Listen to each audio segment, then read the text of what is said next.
Alright, here's the Rebel Saboteurs Ally Pack. So, this is the second one I'm doing for my Wave 1 expansions.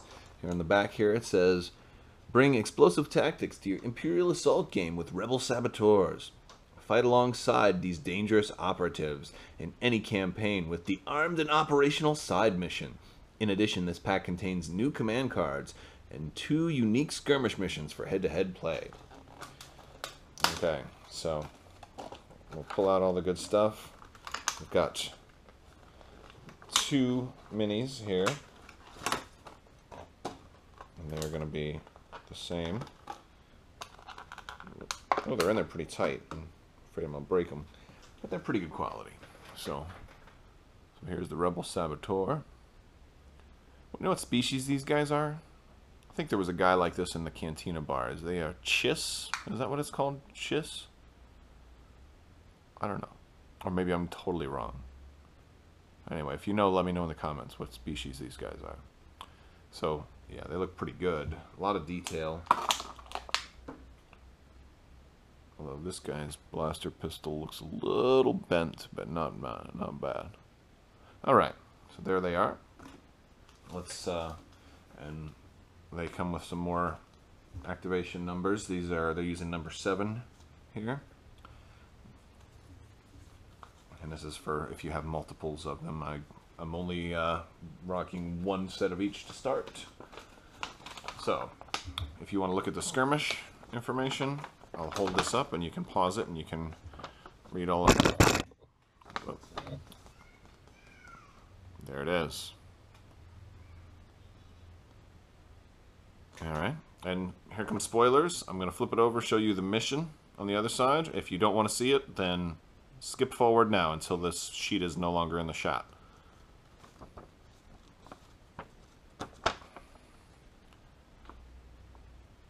Armed and operational.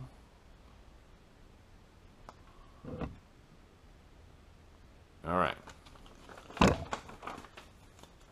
So, there's the skirmish missions. Now let's go over the cards.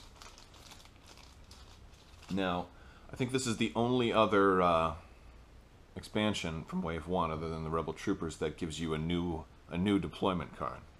So with the Rebel Saboteurs, you already had the gray one in the base set, but you're also gaining the elite version here. And so much like the Rebel Saboteur who's got Overload, you can trigger the same surge ability twice. You've got +2 accuracy, Pierce, Stun, and Blast. He's got Pierce +3 accuracy, base, which is fantastic.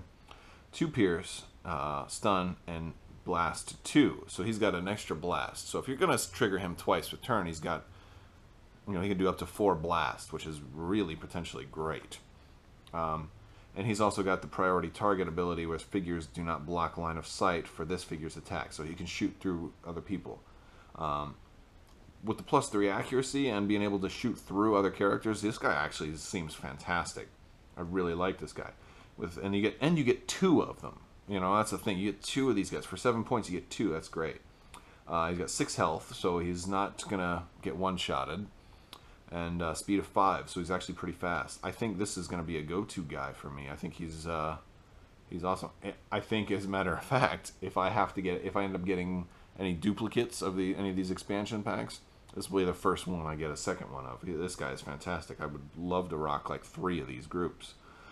So, okay. There's our armed and operational quest card, and then our two skirmish cards. All right. Now let's look at the command cards that we have now. So here, we can have 2 of these. They cost 1 each. It's called Collect Intel. At the start of a round, if you have 1 or more spies on the map, look at your opponent's hand of command cards. So this is pretty cool.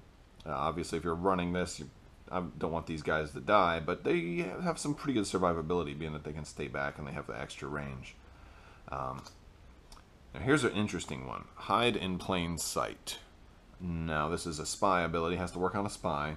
And as an action, until the end of the round, you cannot be the target of an attack. So, pretty cool idea, especially, this has a lot of potential with with certain scenarios. But what's interesting to me about this one is not that it costs 3 or that you can only have one of them, but it's that you've got Leia in the Bouche disguise on here, and this is now makes the second time I've seen Leia in the Bouche disguise on card art in here. So that really tells me that when we get Leia for this game, it's going to be Bounty Hunter Leia. That's exciting because there's so much they can do with that. It's awesome. I'm really happy about of course this doesn't confirm or deny anything, but come on, if you're not expecting to see Leia soon after this, you should expect to see Leia soon like that. Now, granted, we've already seen Wave 2, or what Wave 2 is, so we know it won't be then, but I bet you it's coming. Alright, Lock On. Heavy Weapon, which does apply to these guys. They're spies with heavy weapons. Use while attacking to apply +3 accuracy, a -1 dodge, or -1 surge to the results. Now this is awesome, because it says use while attacking. Now it costs 2 to put in, you can only have one of them in there. But here's a surefire way to hit somebody. If somebody rolls a dodge, you can play this and cancel out their dodge. Now granted, it is possible for somebody to get an extra white die, but the chances of getting 2 dodges are crazy. So this is like a surefire way to hit somebody. So this is nice. It's a good ace in the hole card to have. I love it, and I love it with these guys. Of course, it can only work with a heavy weapon, so I think the only other heavy weapon I can recall right now is something from Wave 2, one of those sand troopers. They look like they're heavy weapons too. Alright, change of plans. Use after you resolve a group's activation. Exhaust one of your deployment cards to ready one other deployment card of equal or lower deployment cost that shares at least one trait. Now, what is considered a trait here? Is it spy and heavy weapon? I think those are what's considered traits. Or is it like overload or priority target? Are those traits?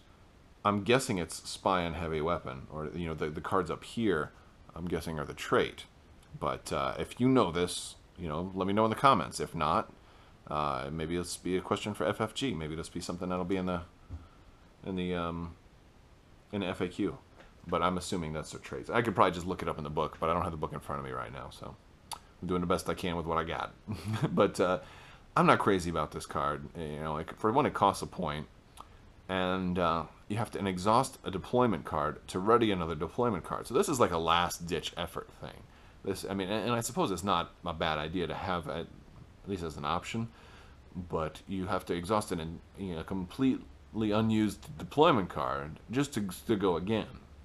So there are probably some times where you need to do this. I just certainly not without a cost. All right, now emergency aid, and this works on any figure, and it's a nice shot of Han dragging Luke to the Tauntaun there. So as an action, you can choose an adjacent figure, and they recover 2 health. If you're a guardian or a leader, they recover an additional health. So hey, not bad. Pretty all-around useful character, except you have to be adjacent, not character, but card. But that's pretty cool. I think the star of this one is the Hidden in Plain Sight, and then Lock On. I think these are the 2 real stars of this pack. And then, of course, the elite Rebel Saboteur, who I'm in love with, and I can't wait to try him out. So that's the Rebel Saboteur pack. Hope you liked the review. And as always, like and subscribe if you like the videos, and comment and dance. Thank you.